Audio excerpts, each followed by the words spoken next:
This is the Collector Car Podcast, the home for the auto enthusiast. Join Greg Stanley as he applies over 25 years of insights and analytical experience to the collector car market. He will interview the experts and throw in some fun stuff as well. Hey, it's Greg Stanley. If you're listening to this podcast, you know I love everything automotive. This passion has expanded to include being a car specialist consultant for RM Sotheby's. So if you need assistance buying or consigning a collector car at any one of our online or live auctions, including Scottsdale, Amelia Island, or Monterey, you can reach one of our car specialists at rmsotheby's.com, or you can email me directly at gstanley@rmsotheby's.com. Welcome back to the Collector Car Podcast. Hey, it's Greg Stanley. I've got a fun follow-up to our Jay Leno's Garage, our deep dive we did a few weeks ago. And I will have a few more of these. So this particular episode, I'm focusing on his quote-unquote European classics. I do not define European classics as they are typically defined for Concours events. In my mind, European classics in Jay Leno's Garage is basically anything that's European. So I'm keeping it pretty broad. It doesn't have to be pre-war. It's really anything in his garage that's European. So I'm going to pick out, 10 or 12 of these cars. If you don't hear it in this episode, it's because I'm saving it for maybe the racing episode where, some of these faster cars like the Bentleys with the Aero engines, I'll talk more about those in that episode. This will be more of the factory cars that are still, mostly have the factory specs as Jay Leno restored them. Just give you a little bit more information about each model. I will include some of the Hagerty Valuation trends for 1 year, 3 year, 5 year, like I like to do. And then I will also include the average value for each. So the descriptions will either come from Hagerty or from RM Sotheby's. I'll call that out as I go through it. Okay, before we get started, we do have a few updates. The first off is I'm really trying to do a strong push on YouTube by doing some fun videos. Now, the first series that just kicked off, it's more of the short 1-minute videos. I just launched it. It's called Keep Cash or Collect. So in the same vein as Keep Cash and Crush. But this is Keep Cash or Collect. So think of it as buy, sell, or hold. So I do a quick 1-minute review of cars at different car shows, and basically I tell you why I think you should keep these cars if you currently own it, if you currently own the car, why you should cash it in, or if you do not own this car, why you should collect it now. Go out and buy one. So those are fun. I've got 12 lined up. They just started. 1-minute videos about some cool cars. Trying to do one a day, so be sure to check out my YouTube channel. Also on the YouTube channel, there's some bigger videos. I did a review of a collection of 187 Chevrolets. It was truly insane. One of the best collections I've ever seen in my life. There's a GM Futureliner bus in there. There's something like 17 Copo Camaros. There's 4 of the Copo ZL1 aluminum engine block Camaros, the most in any collection in the world. There's every Corvette model from 1953 to 1975. There's every year of Chevrolet from 1912 all the way to 1975. It is mind-blowing, and it's one of the best collections I've ever seen in person. So be sure to check that out. That was posted about 2 weeks ago at the Collector Car Podcast. And if you're not currently getting my email blasts, be sure to shoot me a note, Greg at the Collector Car Podcast or gstanley@rmsotheby's.com. I will add you to the list. It's a good time to get added to the list because I will be giving away a free Porsche for the weekend. Now, this is a promotion with Porsche Drive, and you will be able to get a Porsche from 15 different locations in the U.S. It's not going to kick off for a couple months, but be sure to sign up for the email blast so you do not miss it. All right, now let's talk about some of these cool European quote-unquote classics that are in Jay Leno's Garage. The first car I'm starting with is a 1989 Bentley Turbo R.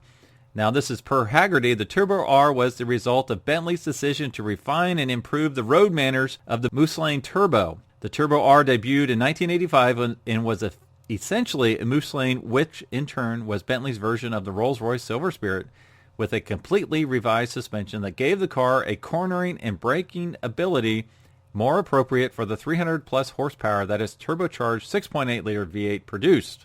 The Bentley Turbo R was lauded by the press upon its introduction for delivering almost supercar-like performance, including a mid-6-second 0-60 time and complete civility with a commensurate improvement in handling as compared to the outgoing model. Now, there you just saw it. In 1989, almost supercar-like performance was a 0-60 time in mid-6 seconds. That's how sad the car scene was back in 1989.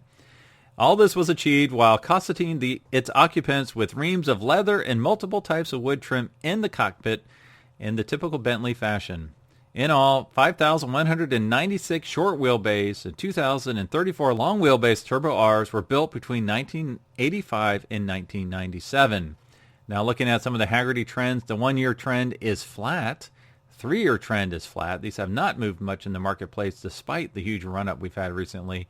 And the 5-year trend is actually down 4.1%. So if you're looking at one of these cars, there's no reason not to buy one right now. It's been basically stagnant to slightly down the last 5 years. You got to imagine it's going to go up based on all the craziness that's happening in the market right now. Now, the number 3 value on these cars is $13,500. Your biggest concern with these cars are the repair bills. Check into what a front brake job costs on these just to make sure you can afford some of the basic maintenance. All right, the next one's a 1955 Bristol 403. Per Hagerty, the 400 series has some sporting pretensions, and 700 were sold in 4 years, until the aerodynamic 401 emerged in 1949. The wind tunnel tested 401, which is the precursor to the 403, had lightweight Superleggera construction with aluminum and steel panels over an ash wood frame. The engine gained an extra 20 horsepower and top speed rose to 100 miles an hour. A 401 finished third in the 1949 Monte Carlo Rally and second in the Targa Florio. Bristol built 650 examples of the 401 and 281 of the 403 coupes between 1949 and 1955, while there were just 20 lovely 402 dropheads. Wow, those are pretty rare. The cars were well made and were a pleasure to drive, but they came at a big price. A 1953 Bristol 403 cost about double the price of a Jaguar XK120 coupe. Wow, that's pretty insane. So Jay recently had a video highlighting this car within the last, I'd say, 6 months. So be sure to check it out on his YouTube channel. Now, the Hagerty 1-year trend on this car is up 4%. The 3-year trend is up 3.5%. And the 5-year trend is up 4.5%. And number 3 value for a 1955 Bristol 403 is $43,400. I saw one of these in person at the Arms Sotheby's Elkhart sale a couple years ago, and it took me a while to figure out the hood, and it was one of those where you could pop it on the right to open it from the right, or you could pop it from the left and open it on the left. So I wasn't familiar with that before the Elkhart sale. All right, our next one is a 1962 Daimler SP250. I love these little cars. Per Hagerty, the British Daimler Motor Company of the 1950s, no relation to Daimler-Benz, was a dead brand walking, primarily making limousines and hearses for the UK upper class and royalty. A fiberglass-bodied sports car with outrageous American-inspired styling seemed nearly impossible, but that's exactly what appeared on the Daimler stand in 1959 at the New York Auto Show. I don't know if that was truly achieved, as you'll find out here in a second. The Daimler SP250, originally referred to as the Daimler Dart before Dodge objected, possessed controversial styling. The car's gaping grille and whisk-like bumper overrides in particular have caused some to refer to the SP250 as an angry catfish, but performance was vivid, over 120 miles an hour, due to lightweight construction and a sparkling little 2.5-liter Hemi V8. Yes, that is correct, a Hemi V8. Disc brakes on all 4 wheels gave excellent stopping power. On the minus side, early cars, known as the A-Spec cars, lack rigidity, and doors were known to fly open while being flogged over rough pavement. This was later corrected in 1960 with the stiffened B-Spec cars, but heavy and vague steering plagued all of the model's guises. With production of just over 2,500 produced, surviving cars are prized, and surprisingly, several specialists cater well to the car's needs. Now, the Hagerty trend, 1 year is flat, basically flat, up 0.6. 3 years is down 1.8. And 5 years is down 4.6%. That's pretty amazing considering the recent trends. Now, number 3 condition car will cost you $38,500. All right, next we are going to talk about the 1971 De Tomaso Pantera. Per Hagerty, when De Tomaso retired from race car driving, he turned to car manufacturing, and by the late 1960s had given the world a bug-like 4-cylinder Vallelunga and the radical V8 Mangusta coupes. Aesthetically interesting and competent road cars. If you haven't seen a Vallelunga, go to my YouTube channel. Check out D&D Restoration. We walked through there. There was a Vallelunga hiding in the back. All right. In the meantime, Ford had been seeking to acquire an exotic car company, and they landed on De Tomaso's doorstep. The radical Mangusta was interesting in concept, but not quite right for the American market. But the car De Tomaso had in the works was the Pantera. A deal was struck. The Mangustas are really stunning cars. I like those a lot. The car debuted at the New York Auto Show in 1970, and with Ford's backing, the plan was to import 10,000 cars to be sold at Lincoln Mercury dealerships around the country. Styling for the Pantera came courtesy of the young Tom Tajarda, I'm sure I did not say that correct, at Ghia, and the crisp lines and long snout sat atop a pressed steel unit chassis. While its off-the-shelf 310 horsepower, 351 cubic inch Cleveland V8 was situated midship and paired with a 5-speed ZF transaxle. Weight distribution was predictably biased towards the rear. 150 miles per hour was not out of the question, and the car came with amenities like air conditioning, which American buyers demanded. Early production issues plagued the $10,000 Pantera, with fit and finish leaving much to be desired. The engine tended to overheat, as did the cabin. We'll just crank on the AC. And while the American versions of the car lacked some of the power of their Euro-spec sisters, when they weren't fizzling out, the Pantera shined. Car and Driver said in August of 1971, "As you skim over the pavement in the Pantera, you can't help feeling smug. You hear the engine rumbling along from its station back by your shoulder blades, a mechanical arrangement even automotive visionaries will recognize as a little piece of tomorrow today. And the looks, oh wow, like something that had just rolled out of the Turin show." Ford pulled the plug on the program after 1974, when fewer than 6,000 Panteras had been sold. De Tomaso continued to produce the car in Europe up until 1991, though the cars of the Ford years are generally the most sought after. They are absolutely beautiful cars. I love these cars. They have recently really taken off. And this is one of the few cars I don't mind if it's modified in tasteful ways, obviously to fix the heating issues. But just, there's ways to make these cars look really cool. From a valuation standpoint, the modded cars, as long as they're done well, don't take a huge hit. The Hagerty trend on the Pantera, 1 year is up 11.5%, 3 years up 8.8%, and 5 years up 12.4%. Now, number 3 condition on this car rings in at just under $69,000. All right, our next car from Jay Leno's collection is the 1954 Jaguar XK120. Now, per RM Sotheby's, given the Jaguar XK120 status as a true automotive icon, it is surprising to so many that the model was originally conceived and born as a limited edition stopgap model. That's pretty fascinating because I did not know that. William Lyons assumed that the post-World War II fortune of his company, the recently renamed Jaguar Cars Ltd., which it was called SS, which that did not have good meaning after World War II, would be made on saloon cars that would sell in export markets, especially the United States. To that end, the new dual overhead cam 6-cylinder 160 horsepower XK engine was developed to power a new line of sports luxury four-door sedans. As the new car was not yet ready for the 1948 Earl's Court Motor Show, it was decided that the engine would be launched in a limited-run roadster before becoming a regular offering. That roadster, of course, was to be known as the XK120, so named for its top speed of 120 miles an hour. After proving itself on race and endurance courses around the world, the XK engine would become the mainstay of all future Jaguar products over the next 6 decades. The 160 horsepower 3.4-liter inline 6-cylinder engine was standard for the XK120. Also available was the 180 horsepower XK120 SE special equipment specification. In addition to a C-type cylinder head, the SE was fitted with wire wheels, upgraded suspension, and dual exhaust. Now the Hagerty trend for the latest 1 year is up 4.7%, 3 years up 4.1%, and the last 5 years up 11.9%. And the average price for this car is $102,000. Now the next one in Jay Leno's collection is his 1958 Lancia Aurelia. Per Hagerty, today Lancia is best known for its sports and racing cars, but the Italian company also produced some of the first European sports sedans, including the Aurelia of the 1950s. Most Lancia Aurelias were delivered as 4-door sedans, but a 2-door GT Coupe and a 2-door convertible were also offered. The latter 2 sportier versions are more highly prized by today's collectors. In all its forms, the Aurelia had a unique design. The front suspension used a sliding block, while the rear was independent with coil springs and semi-trailing arms. 4-wheel drum brakes are used to stop the car, and all Lancia Aurelias were delivered with a column shift 4-speed manual transmission. 1954 saw the first factory left-hand drive version made, and the original Spider Roadster was joined by a proper convertible with roll-up windows in 1956.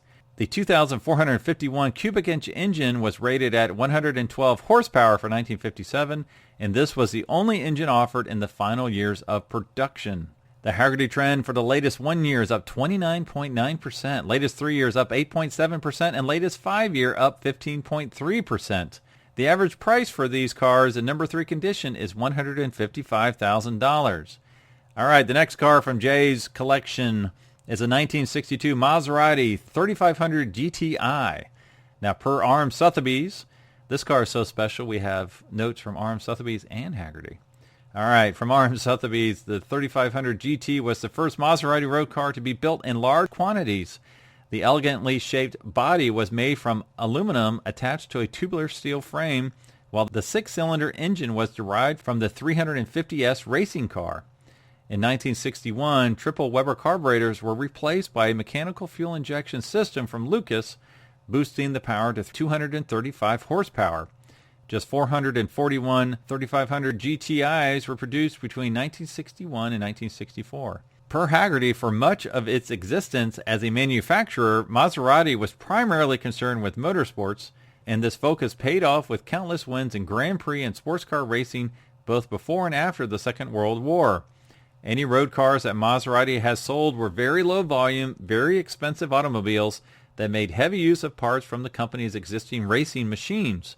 This attitude changed in the second half of the 1950s, however, as Maserati was stretched too thinly financially. Fangio had won his last world championship driving for Maserati in 1957, and Maserati had barely lost out to Ferrari in the World Sports Car Championship in the same year. But in 1958, the company announced that it would cease its factory racing program. To stay in business, Maserati needed a different approach. Racing car construction and service was still carried out for privateers, but Maserati carried out series production of a road car for the first time with the 3500 GT. With the 3500 GT, Maserati embarked on the path of building fast but comfortable production cars that the company is still on to this day. It also allowed one of the all-time great marques to stay in business. Hagerty's 1-year trend is down 3.6%, 3-year trend down 10.4%, and 5-year also down 10.4%. That's pretty amazing because these are gorgeous cars. Let's see, average price for one in number 3 condition is $210,000. Jay Leno's video just posted semi-recently. I think he mentioned he had a problem with the fuel injection and the transmission, so he had put in an aftermarket transmission, if I remember that correctly. So be sure to check that out. All right, next is a 1955 Mercedes 300 SL Gullwing per RM Sotheby's. The unmistakable flowing silhouette that marks the signature doors of Mercedes-Benz's 300 SL Gullwing would form the basis of a sports car icon. With this unique birdcage frame that facilitated the fitment of lift-up gullwing doors, the 300 SL revolutionized both contemporary car design and sheer performance of sports cars made in the 1950s.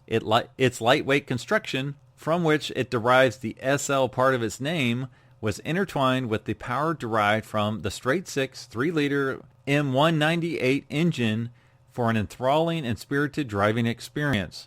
In recognition of the United States as a critical market, the German marque launched the W198 at the 1954 International Motor Sports Show in New York as the first Mercedes-Benz ever shown overseas before being revealed in Germany.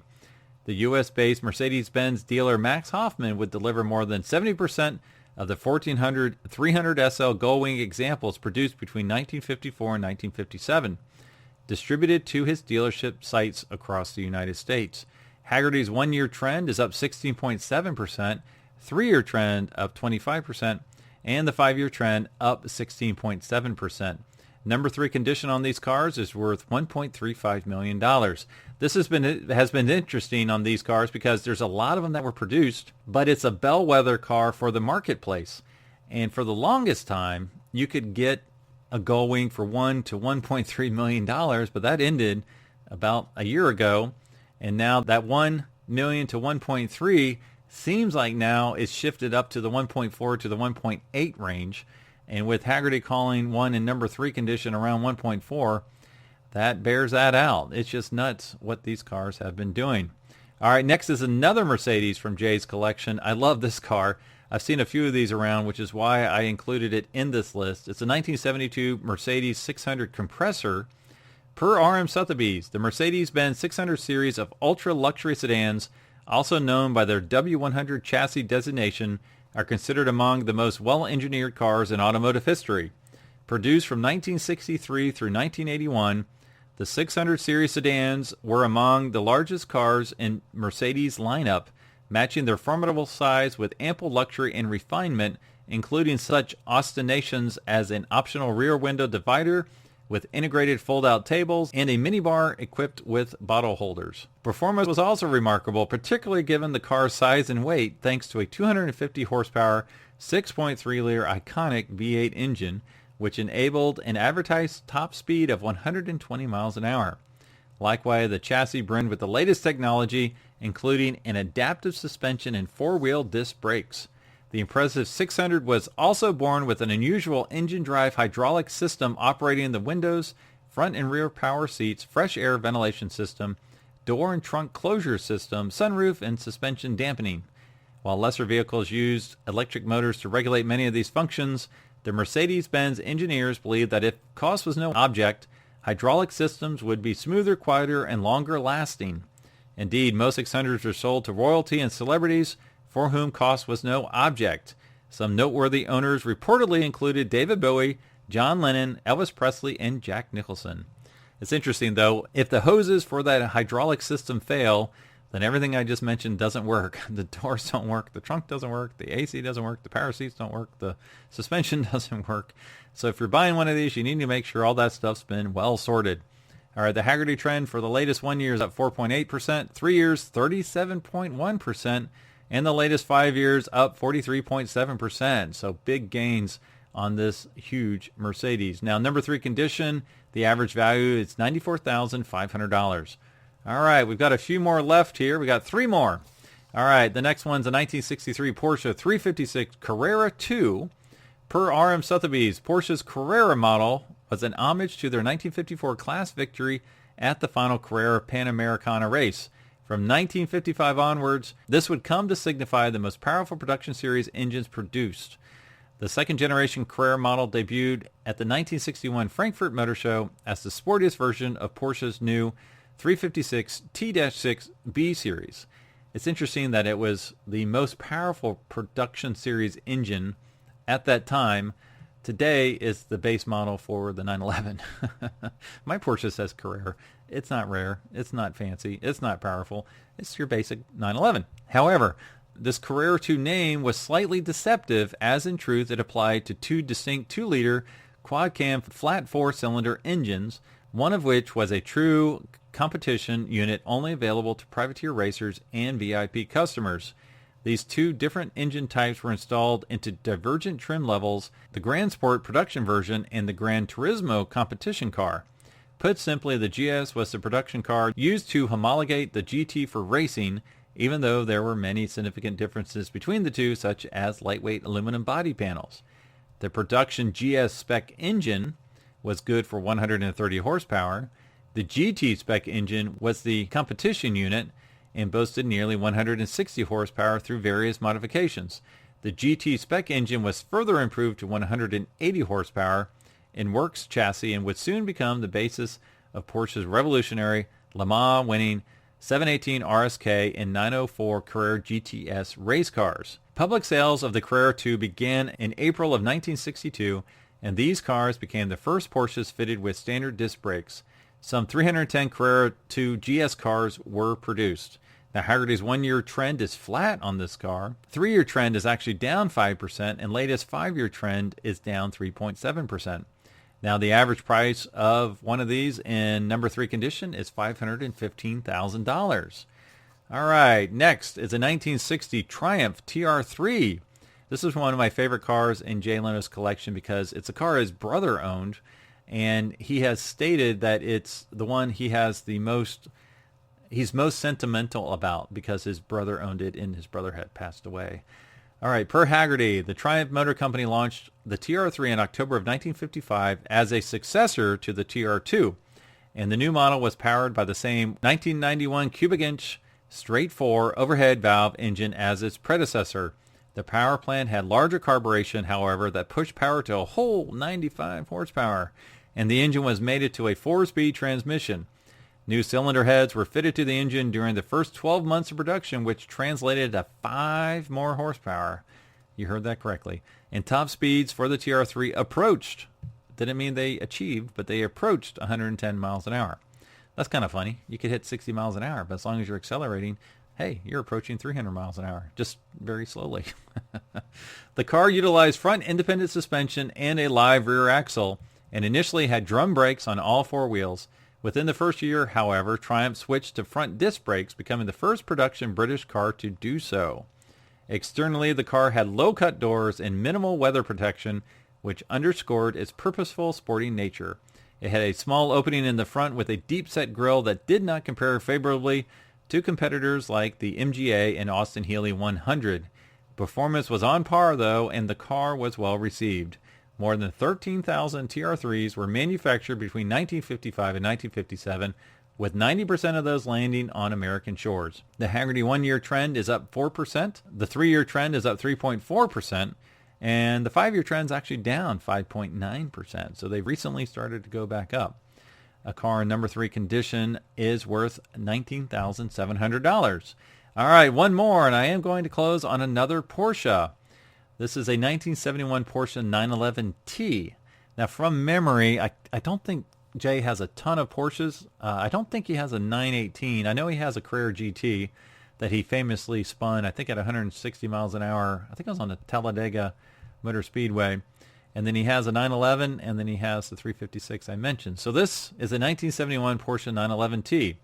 Per R.M. Sotheby's, in 1969, Porsche instituted a series of changes to their 911 and 912 models, which greatly improved drivability. Wheelbases were lengthened by 2.4 inches, and flared fenders accommodated wider wheels and tires. For the 1970 and 1971 C and D series, engine displacement was increased from 2.2 liters across the range, which now included the base model 911T, the last 911 to carry carburetors. Hagerty's 1-year trend is up 28.3%. 3-year change is up 28.3% as well, and the 5-year change is up 22.7%. Now, a 1971 Porsche 911T in number 3 condition is worth approximately $60,000. Well, that's it for this week. Thanks for joining me, and please like and subscribe and share this podcast with your friends. As always, I will talk to all of you next week. Thanks for listening to the Collector Car Podcast. Don't forget to give us a nice rating on iTunes, and be sure to follow us on Instagram and everywhere else at the Collector Car Podcast.